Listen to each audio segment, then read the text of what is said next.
Creating your own calligraphy style lettering is actually super easy. This process will work with any drawing materials, but I'm using my Wacom Move ink to work in Photoshop so that my type is digital and ready to use on any project. First, you'll sketch out your word, and here's my first tip.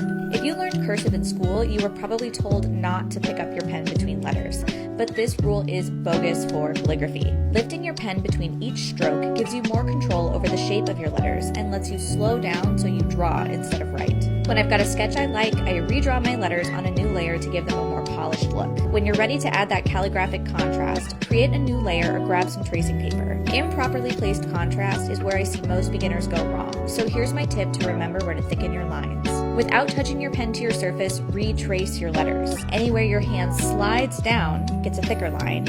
Anywhere it glides up or across stays thin. You can even draw arrows for yourself as a guide. This technique mimics the way a calligraphy pen works and will give your letters an authentic look. Now that you know where they go, draw in your thicker strokes. I always thicken to the right and down so I don't have to match the shape of tricky curves. Oh, and you can leave these areas open or fill them in for a different style. You can add your finished type to a new design, pump it up with color, texture, or anything else you can imagine. And because you worked in layers, you now have two versions of your script to play with. And that's why